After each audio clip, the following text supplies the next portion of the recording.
And our first speaker is Amany DAHAB from the University of Western Ontario in Canada. She is an architect and PhD candidate in comparative literature. And her current research focuses on the manifestations of Sufi poetics of immanence in Islamic art and architecture. So she aims at initiating a shift towards an expressionist approach to Sufism and Islamic art to avert the shortcomings of the representational paradigm through which they have been approached.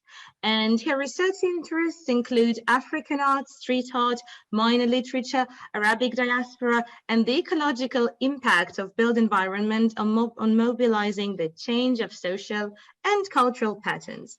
And today she is going to present us a talk entitled The Spiritual Dimension of Colors in Islamic Art, a hermeneutical reading through the lens of Sufism and Expressionism. So please, Amany, you're welcome. I will start by a quote from Kermani's treatise.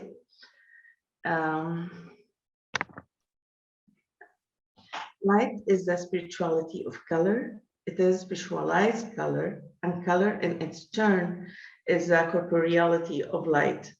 It is a materialized light. Typologically, they are two beings, but as a genus, they are one. They're like our spirit and body. They are two beings from one perspective and one being from the other.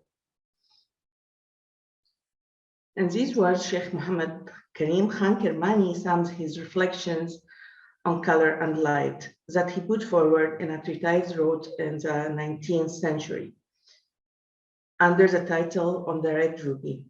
In his treatise, Henri Corbin finds an answer to an important question. In what does the phenomenon of color consist for Islamic philosophy and theosophy? In the beginning, I'd like to note that Kermani wouldn't identify himself neither as a philosopher nor as a theosophist in the sense of the word. Reading through his theological writing reveals a critical position against philosophy and Sufi theosophy altogether.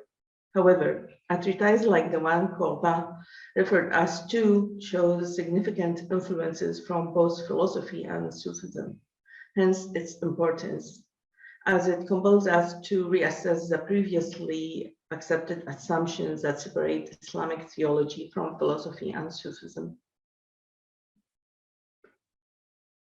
On the ontological level, Kermani draws a connection between light and color, analogous to the connection between soul and matter, in which the former manifests itself in the latter. This associates his work with a line of thought that traces back from Plotinus's oneness of being to Deleuze's concept of expressionism, where spirit and matter unceasingly folds and unfolds into each other. Despite accepting the doctrine of oneness of being, Kermani attempts at distinguishing his doctrine from the one accepted in Sufism. However, Corbin successfully demonstrates that Kermani's approach to color shares a lot with Sufi cosmology, where Ibn Arabi's doctrine of oneness of being and Suhrawardi's wisdom of elimination overlap. On the level of phenomenology, Kermani's treatise recalls Goethe's theory of physiological colors. Both approach vision of color and light as a metaphysical phenomenon. Goethe, in the prologue of his treatise, establishes a relationship between light and color as follows.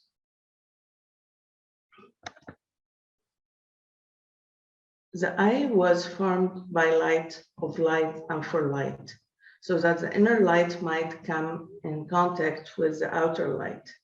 At this very point, we are reminded of the ancient Ionian school, which never ceased to repeat, giving it capital importance, that like is only known by like. And thus we shall remember also the words of an ancient mystic that I would paraphrase as follows. I'm still quoting Goethe. If the eye were not by nature solar, how should we be able to look at the light? If God's own power didn't live in us, How would the divine be able to carry us off in ecstasy? Goethe's ancient mystic evokes many connections to the Sufi mystics whose wisdom runs through Kermani's treatise. Light, says Kermani, is the spirituality of color, روحانية اللون. That is to say, color is the spiritual state, لون متروح, while color is the corporeality of light. That's to say, light is a materialized state, ضوء متجسد. Analogous to their relationship is that of spirit and body. The spirit and body are two things according to one point view, but one and the same according to another. Here, Korpan reminds us the concept of body is not restricted to the concept of the physical bodies of the world. Alchemists such as Kermani perceive of the spirit as light infusion and of the body as light solidified. Kermani expresses it clearly. Spirit and body, light and color are distinct, yet inseparable one from the other. The one being manifested by the other. Light is mediated by color and vice versa. And it is thus mediates color so that they enter our field of vision. This relationship, he expressed, will be extended to the relationship between Rab and Marbub, or Lord and vassal, to borrow Korpan's translation of Rab and Marbub. In other words, God and the world implicates and explicates each other. The biunity of Rab and Marbub, on which Kermani establishes his phenomenology of color, is at the heart of Ibn Arabi's doctrine of oneness of being. The Lord, who is the Rab, is not hidden, unknowable deity, nor he is a transcendent God. He is a God revealed in the love of each being. This mutual dependency between God and man, Ibn Arabi describes as follows. If he has given us life and existence through his being, I give him life through knowing him in my heart.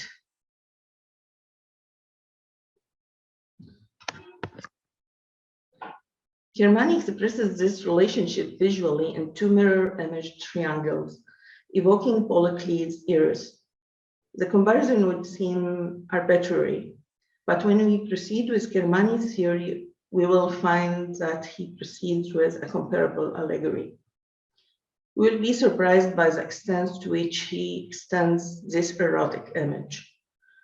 In this imagery, fire, the most subtle and spiritual element that he allegorized as Zaid, a male name of the husband, unfolds into earth, the most terrestrial, allegorized as Zainab, a female name, which is the wife. This folding and unfolding between fire and earth engage air and water in a quaternal relationship.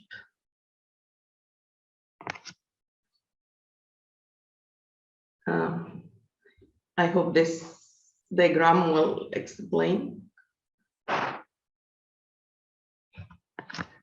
The triangle of the Marbub with its base to the earth, like that of Cle's Eros, both epitomize striving of an unabashed, instinctful, and archetypal kind.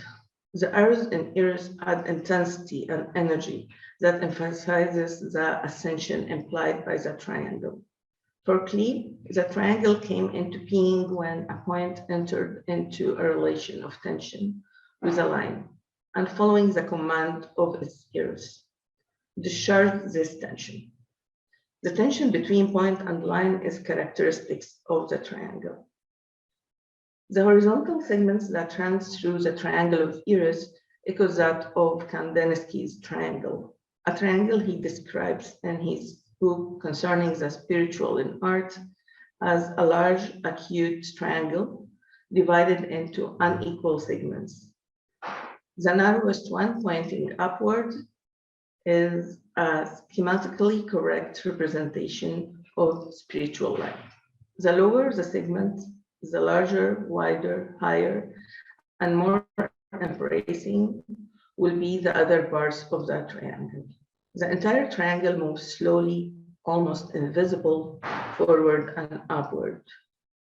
And where the apex was today, the second segment is gonna be tomorrow. The upper arrow of Klee's iris is overextended to the apex of the triangle. It points at another triangle that its turned over apex is red. The intersection of the two triangles, the dual tension between the two apexes, express the strive of the man, the strive to ascend from darkness to light that he expressed visually in iris, which also echoes that he expressed in his poem Spijverg, that I translate here as follows. There are two mountains on which it is bright and clear, the mountain of animals and the mountain of gods. It is between, however, lies the dusky valley of men. If someone looks up once, an insatiable longing seizes over him. He who knows that he doesn't know, for them who don't know that they don't know, and for them who know that they know. The struggle of humanity that is held in the tension between the divine quest and animalistic limitations is the same for the expressionists, to which Klee and Kandinsky belong, and for the Sufis whose ideas infiltrate all through the work of our Persian theologian, Kermani. Kermani's theory of color acknowledges the difference between a divinity that we can apprehend through ascending in spiritual states, on the one hand, and a physical world in which our knowledge is limited by our worldly senses, on the other. Therefore, Kermani speaks of manifestation of multiple levels of light and colors. According to Kermani, whether these are manifested to the fleshly eyes of terrestrial beings or to the imaginal eyes of the intermediary world of the Barzakh, to the pure gaze of the souls of the Malakut, or to the intelligence of the Jabarut, all is due to the superabundance of the manifestation of the archetype or superior agent, which produces its signature in the mirrors constituted by the receptivities of beings and objects in their various states.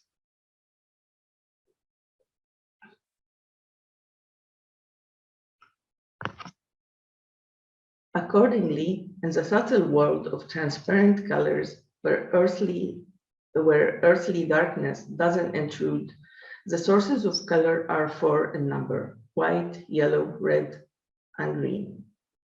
In the first level of hermeneutics of Quran and Hadith, these colors are associated with angelic and cosmic manifestations of the four pillars of the throne of mercy.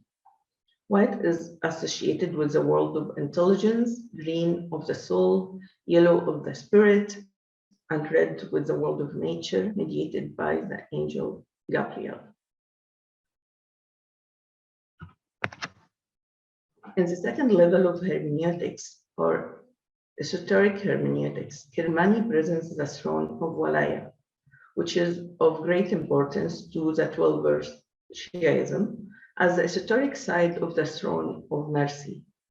Thus, the throne or temple of the Walaya of the Imams becomes the esoteric dimension, the batin of the cosmic throne of creative mercy. The fourth pillar, made crimson by the red blood of the martyred Imam Hussein, is a historic dimension of the fourth pillar, that of nature, which is characterized by red light, hence the title of the red ruby.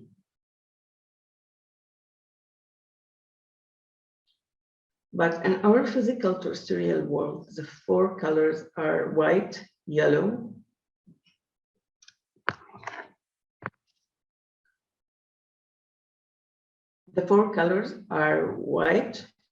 yellow, red, and black, because in this world, black replaces the green of the subtle worlds. Reaching beyond the limits of philosophy and theology, Kermani attaches the spiritual connotation of terrestrial colors to archetypal, abstract forms and movements. The red of fire evokes a vertical line of ascension. The yellow of air, a triangle with a lesser tendency to ascension. The white of water, a circle with tendency for swelling and spreading. And the black of earth with irregularity. One would wonder, what about blue? Qurban explains that in the language of the Arabs, blue is not classified as a distinct color, but as a shade of green. Thus, we can infer that the source of the color blue belongs to the subtle world of transparent colors. In other words, in Islamic theosophy, as in Kandinsky's expressionist theory of colors, blue is exclusively a color of a divine origin. However, for Kermani, these spiritual connotations can be revealed only through anamnesis or zikr, which according to Qurban signifies something similar to evocation as it used in connection with music or painting. Here again, we can see the influence of Sufis such as Alauddawla as-Samnani. For Samnani, colors mark 7 stages of an internal journey. This spiritual journey progresses through 7 subtle centers, each of which is one of what Samnani called the 7 prophets of your being. The cycle of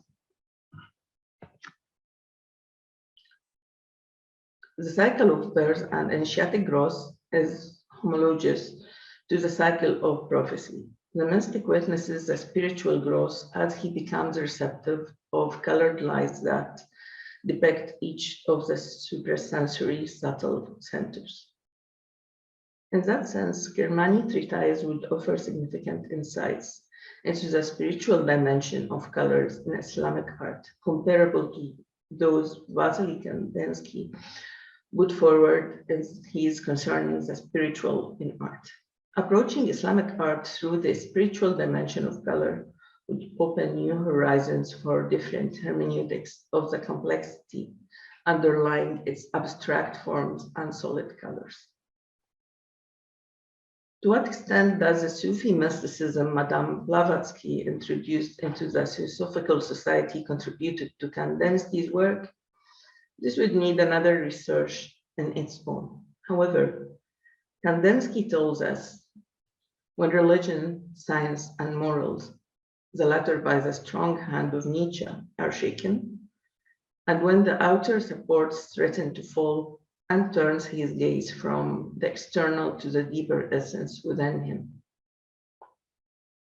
The quest for the deeper essence within has been at the heart of Sufism from the beginning. Such a quest equally motivates,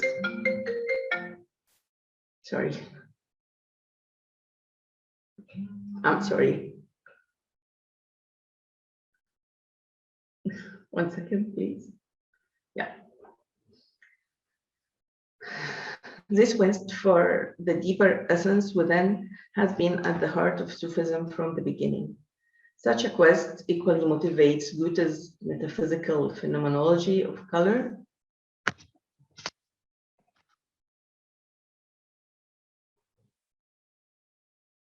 and Kandinsky's reflection concerning the spiritual in art.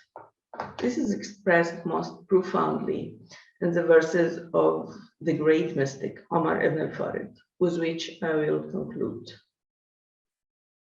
I was a prophet sent to myself from myself, and it is myself who, by thy own signs, was guided towards myself. Thank you.